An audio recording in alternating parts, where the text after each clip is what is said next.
Olá, boa noite. Nós vamos interromper a transmissão da sabatina que está ocorrendo neste momento na Comissão de Constituição e Justiça do Senado para analisar o nome de Flávio Dino para o cargo de ministro do Supremo Tribunal Federal e de Paulo Gonet para a Procuradoria-Geral da República. Este é o destaque do Jornal da Justiça desta quarta-feira, 13 de dezembro. Eu sou Flávia Metzger e vamos agora aos demais destaques do dia. O STF julga extinção de execução fiscal de baixo valor.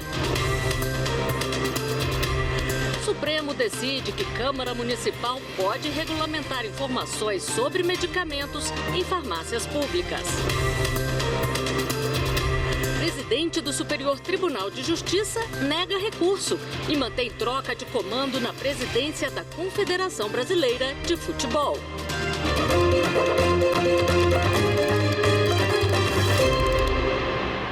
A gente abre esta edição do Jornal da Justiça falando sobre a sabatina de Flávio Dino, indicado pelo presidente Lula para integrar o STF, e de Paulo Gonet, escolhido para comandar a Procuradoria-Geral da República. Os dois estão, neste momento, respondendo às questões dos senadores na Comissão de Constituição e Justiça. E é para o Senado que a gente vai agora. A repórter Viviane Novaes está acompanhando a sabatina e tem mais informações. Boa noite, Viviane. Boa noite, Flávia, e boa noite a todos. Olha, a maioria dos senadores já aprovou os nomes de Flávio Dino para ministro do STF e de Paulo Gonet para Procurador-Geral da República. Mas a sabatina continua em andamento aqui na Comissão de Constituição e Justiça. Só o placar que ainda não foi anunciado. Já são 8h30 de debates e a previsão é de que a sabatina termine daqui a pouco, por volta das 7 horas da noite, 7h30. Vamos ver na reportagem como foi o dia. Esta sabatina é inédita. Pela primeira vez, os senadores questionaram de forma conjunta os indicados para os cargos de ministro do Supremo Tribunal Federal e de Procurador-Geral da República. Senadores queriam sabatinas individuais, mas o presidente da Comissão de Constituição e Justiça do Senado, Davi Alcolumbre, negou o pedido com a justificativa de acelerar os trabalhos por causa da proximidade do recesso parlamentar. Flávio Dino, de 55 anos, foi indicado ao STF para ocupar a vaga da ministra Rosa Weber, que se aposentou. Foi juiz e governador do Maranhão por 2 mandatos. Senador eleito em 2022, Dino ocupa hoje o cargo de ministro da Justiça e Segurança Pública. Paulo Gonet, de 62 anos, foi indicado a Procurador-Geral da República para ocupar a vaga deixada por Augusto Aras. Entrou na carreira do Ministério Público Federal em 1987 como Procurador da República, responsável por processos na primeira instância da Justiça Federal. É subprocurador-geral da República e atua desde julho de 2021 como vice-procurador-geral eleitoral, ou seja, representa o Ministério Público Eleitoral nos processos que tramitam no TSE. Dino e Gonet responderam perguntas sobre vários temas: fake news, os atos de 8 de janeiro, a regulamentação das plataformas digitais, a liberdade de expressão. Paulo Gonet falou sobre os limites dessa liberdade. O Ministério Público sempre vai procurar preservar todos os direitos fundamentais e todas as liberdades. Mas nós sabemos que os direitos fundamentais, eles muitas vezes entram em atrito com outros valores constitucionais. E aí eles precisam ser ponderados, para saber qual daqueles que vai ser o predominante numa determinada situação. A liberdade de expressão, portanto, não é plena. E a liberdade de expressão, ela pode e deve ser modulada de acordo com as circunstâncias. O indicado ao STF disse que se sente confortável como jurista e político para ser questionado sobre a competência para ocupar cadeira de ministro da Suprema Corte.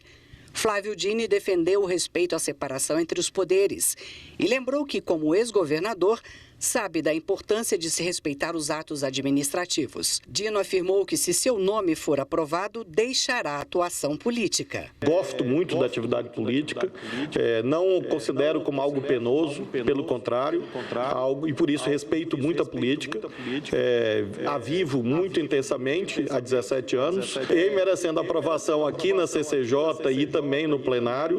É claro que eu É claro que eu deixo a vida política em todas as dimensões, inclusive nas redes sociais. Evidentemente, não opinarei politicamente sobre temas políticos, porque realmente isso é absolutamente incompatível. Bem, agora as indicações de Flávio Dino e de Paulo Gonet serão levadas para o plenário do Senado ainda esta noite. Para que eles sejam aprovados lá, são necessários os votos favoráveis da maioria absoluta, ou seja, 41 dos 81 votos dos senadores. Flávia. Obrigada, Viviane. E o ministro André Mendonça, do Supremo, julgou constitucional uma lei de São José do Rio Preto, em São Paulo, que exige a divulgação dos nomes químico e genérico de medicamentos, endereços e horários de funcionamento das farmácias públicas, além dos dados sobre disponibilidade. A norma de iniciativa parlamentar havia sido invalidada pelo Tribunal de Justiça de São Paulo, mas a Procuradoria-Geral do Estado, ao recorrer ao STF, alegou que a decisão do TJ seria contrária aos princípios da publicidade e do direito à informação. O ministro André Mendonça entendeu que a Câmara Municipal pode criar obrigações de transparência governamental. O relator destacou ainda que o Supremo tem julgado constitucionais normas semelhantes, inclusive de municípios paulistas. E no próximo bloco a gente traz as informações sobre os julgamentos de hoje pelo plenário do Supremo. Voltamos em instantes.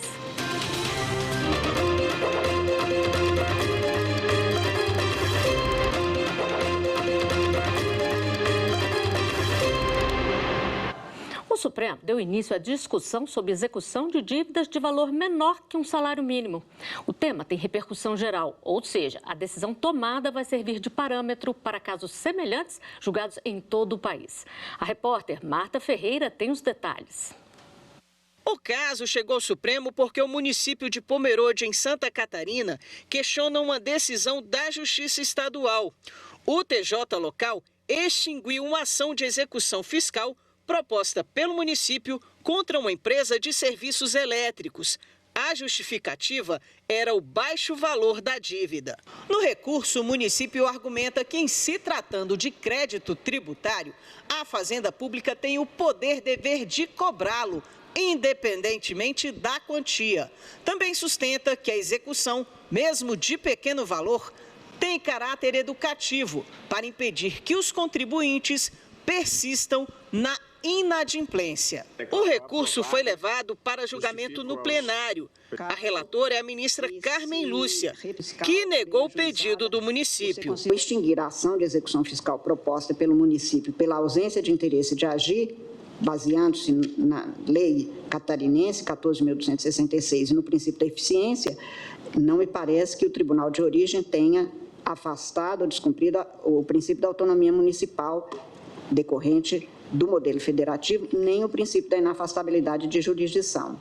As razões de decidir expostas no julgamento do tema 109 da repercussão geral, a meu ver, não podem persistir, assim como os parâmetros então adotados, em face do contexto legislativo superveniente. O presidente do STF, ministro Luiz Roberto Barroso, chamou a atenção para os dados sobre as execuções fiscais que hoje congestionam o Poder Judiciário.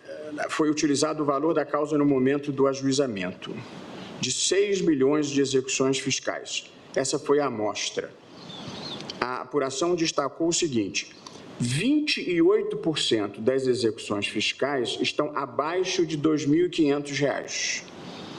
42% das execuções estão abaixo de R$ 5.000.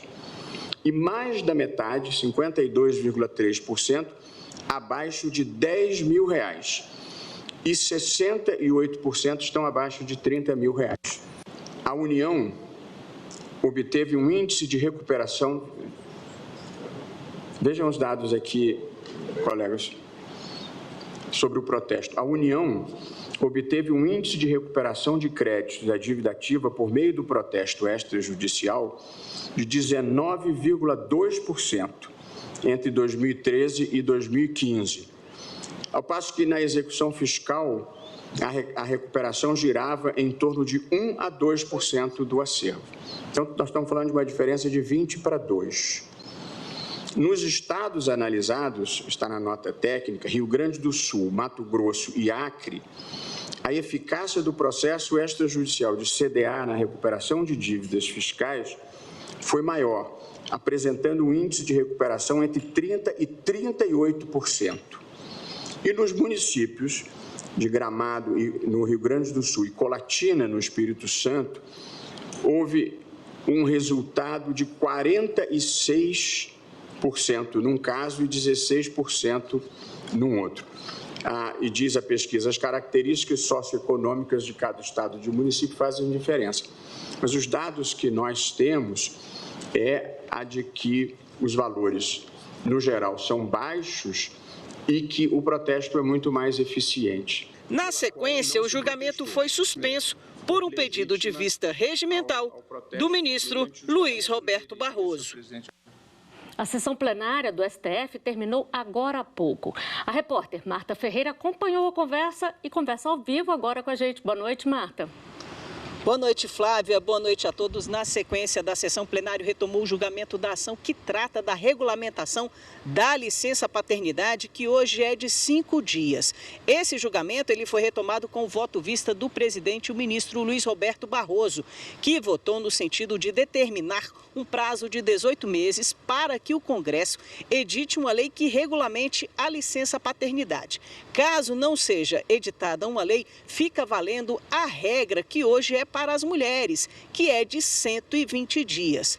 Depois do voto vista do ministro Luiz Roberto Barroso, o julgamento foi suspenso e será retomado amanhã para sua conclusão com o voto dos demais ministros. Flávia. Obrigada pelas informações. Boa noite, Marta. E nesta quarta-feira, o Conselho Nacional de Justiça fez a última sessão do ano, marcada pela despedida de 5 conselheiros. Renato Rosa tem as informações. Após a análise de uma pauta com 36 itens, entre ontem e hoje, o Conselho Nacional de Justiça encerrou a sessão com a despedida dos conselheiros Luiz Felipe Vieira de Mello Filho, ministro do Tribunal Superior do Trabalho, a desembargadora do Tribunal Regional Federal da 4ª Região, Salise Sanchotene, o juiz do Tribunal Regional Federal da 1ª Região, Márcio Freitas, o juiz do Tribunal de Justiça de São Paulo, Richard Paiquim, e ontem o desembargador do Tribunal de Justiça do Rio de Janeiro, Mauro Martins. Eles ocuparam o cargo durante 2 anos. Segundo o presidente do CNJ, ministro Luiz Roberto Barroso, os conselheiros se destacaram pelo compromisso, ética e produtividade. Queria agradecer imensamente aos bons serviços prestados.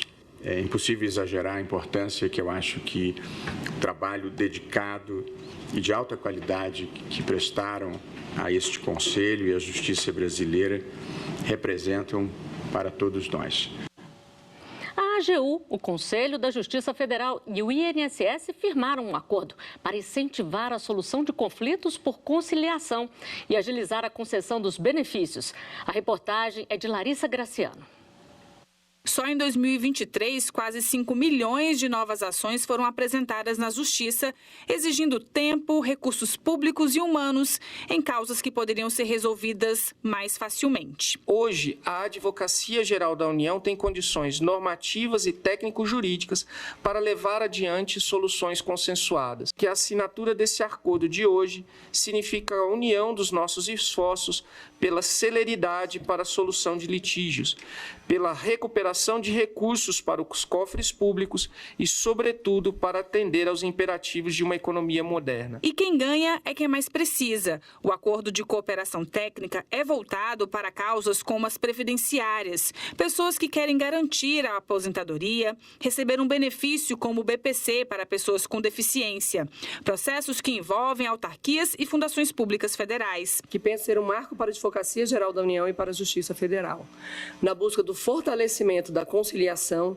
e na prestação jurisdicional célere e eficaz, sobretudo nas ações previdenciárias. Além das conciliações, o acordo também pretende aperfeiçoar o fluxo de informações. É o que chamam de debate interinstitucional, ou seja, é dialogar, aumentar a comunicação e a troca de informações entre os órgãos, racionalizar as audiências públicas e compartilhar tecnologias para ser mais eficiente, também faz parte das medidas. Justiças. Para o vice-presidente do CJF, ministro Og Fernandes, a assinatura do acordo é o cumprimento dos deveres do poder público.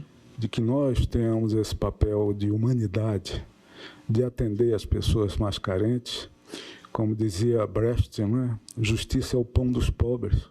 E nós temos essa responsabilidade de suprir, como poder público, como política pública, essa imensa gama da população.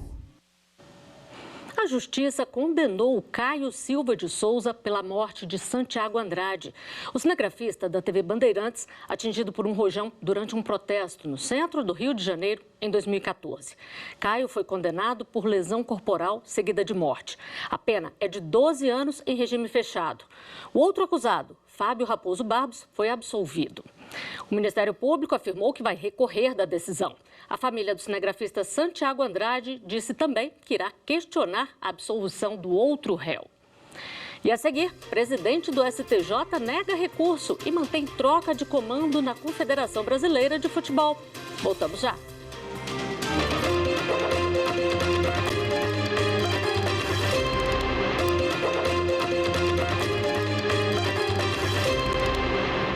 A presidente do Superior Tribunal de Justiça decidiu que não cabe à Corte analisar o pedido que busca suspender a decisão que trocou o comando da Confederação Brasileira de Futebol, a CBF. As informações com Aline Campelo. Por entender que há falta de interesse público no caso, a ministra Maria Tereza de Assis Moura, presidente do Superior Tribunal de Justiça, não conheceu do pedido da Confederação Brasileira de Futebol, a CBF, para suspender decisão do Tribunal de Justiça do Rio de Janeiro, que destituiu Edinaldo Rodrigues e 8 vice-presidentes do comando da entidade. Na origem do recurso feito pela CBF ao STJ está uma ação civil pública proposta pelo MP do Rio de Janeiro em 2017, pedindo a destituição dos diretores da CBF à época e a convocação para novas eleições. Em primeira instância, o pedido foi deferido em parte. As mudanças de regras eleitorais feitas em 2017 foram anuladas e determinada a realização de novas eleições. O Tribunal de Justiça do Rio de Janeiro, entretanto, reconheceu a ilegitimidade do Ministério Público do Estado para propor a ação, restaurando o quadro de dirigentes anterior da entidade e removendo os provisórios, considerando nula as eleições de 2022, que tiveram a vitória da chapa de Edinaldo Rodrigues. A CBF recorreu, então, alegando ao STJ o cabimento do pedido de suspensão devido à defesa do interesse público relativo à exploração econômica e à gestão do futebol. A ministra Maria Tereza de Assis Moura explicou que a CBF não se enquadra em nenhuma das hipóteses previstas na lei que dispõe sobre a concessão de medidas cautelares contra atos do poder público e nem nos casos em que a jurisprudência admite certa flexibilização de legitimidade ativa, sendo inviável a análise do pedido de suspensão. A ministra destacou ainda que a ação movida pelo Ministério Público do Rio de Janeiro foi proposta contra uma pessoa jurídica de direito privado que não exerce a atividade pública, nem diretamente, nem sob concessão ou delegação. O Poder Judiciário Gaúcho anunciou o repasse de 33 milhões de reais para a educação pública no estado. As informações com Paola Marcon. Ao total, serão 20 milhões de reais repassados para escolas das regiões do programa RS Seguro, que desenvolve políticas sociais preventivas, e mais 13 milhões e 200 mil reais destinados às escolas de ensino médio de turno integral. Os recursos irão garantir a aquisição de laboratórios didáticos móveis para 158 escolas estaduais, além de equipamentos multimídia e eletrônicos. O anúncio foi feito pela presidente do TJ, desembargadora Iris Helena Medeiros Nogueira.